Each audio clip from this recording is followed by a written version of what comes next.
তো guys welcome করছি এই চ্যানেলের আরও একটা নতুন ভিডিওতে।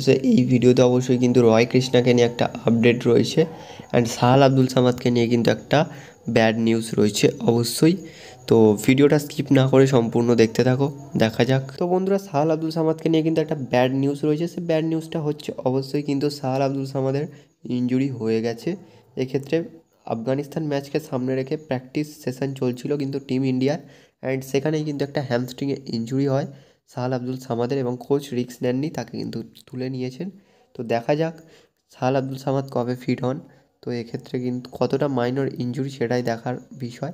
এক্ষেত্রে সাহাল আব্দুল সামাদ বোধহয় কালকের ম্যাচটা মিস করতে চলেছে। তো বন্ধুরা, রয় কৃষ্ণা কলকাতায় ফিরছে। তো এই আপডেটটা কতটা জোরালো সেটাই কিন্তু আমি তোমাদের জানাবো। তো বন্ধুরা, এই আপডেটটা কিন্তু ততটাও জোরালো আপডেট নয়, কারণ এক্ষেত্রে অনেক সোর্স থেকে কিন্তু জানা গিয়েছিল যে রয় কৃষ্ণা এই সিজনের প্রথমেই জানা গিয়েছিল যে 2024-25 সিজনে কিন্তু রয় কৃষ্ণা এ লিগে ফেরত যেতে চলেছেন।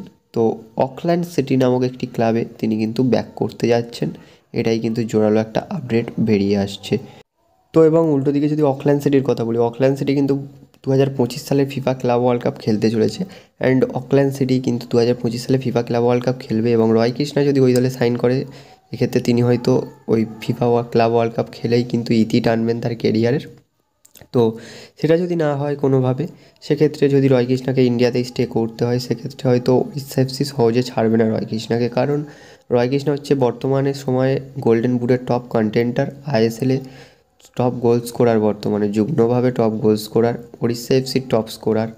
এক্ষেত্রেও উড়িষ্যা এফসি অত সহজে ছাড়বে না কিন্তু রয় কৃষ্ণাকে। এবং উল্টো দিকে যদি মোহনবাগানের কথা বলি, তো মোহনবাগানের বর্তমানে তিনটে যে ফরওয়ার্ড রয়েছে তারা কিন্তু 24টা গোল এবং 6টা অ্যাসিস্ট করেছে তিনজনে মিলে। তো কাকে রিপ্লেস করে রয় কৃষ্ণাকে আনবে সেটাই দেখার বিষয়। এক্ষেত্রে সম্ভব না, বর্তমান সময়ে দাঁড়িয়ে কিন্তু সম্ভব না। এবং ইস্টবেঙ্গলের কথা বললে, তো ইস্টবেঙ্গল কিন্তু রয় কৃষ্ণাকে অফার দেয়, কিন্তু তাদের একটা গা খেয়ালি ভাব যে আসে আসুক, না আসে না আসুক, ওরম একটা ভাব। সেই জন্যই কিন্তু রয় কৃষ্ণার ডিলটা ক্র্যাক করতে পারে না ইস্টবেঙ্গল। তো এক্ষেত্রে উল্টো দিকে যদি মোহামেডানের কথা বলি, তো মোহামেডান ভাই না, মোহামেডান হবে না, কারণ মোহামেডান আগে আই লিগ জিতুক, জিতে আইএসএলে আসুক, তারপরে তারা হচ্ছে দল বিল্ড করার চিন্তাভাবনা নেবে। তাদের বর্তমান টেন্ডেন্সি যে তারা আই লিগ জিতবে, এটাই হচ্ছে তাদের মেন ফোকাস বর্তমানে। তো এক্ষেত্রে রয় কৃষ্ণা কিন্তু কলকাতায় ফেরত আসার সম্ভব নয় বর্তমান সময়ের দাঁড়িয়ে। তো ভবিষ্যতে যদি হয় সেক্ষেত্রে আমি কিন্তু তোমাদের জানাবো, কিন্তু বর্তমান সময়ে দাঁড়িয়ে একদম না, এটা কিন্তু 0% সত্য যে রয় কৃষ্ণা কলকাতায় ফেরত আসতে চলেছে পরবর্তী সিজনে। এটা একদমই সত্য না।